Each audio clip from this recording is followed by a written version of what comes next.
Για να καταλάβετε τι εννοούσα αυτό. Και θα πρωτοκάτσει εκεί. Δίπλα μου. Σιρχάν.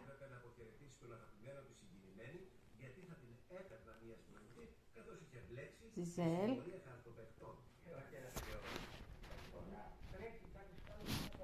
Σιρχάν.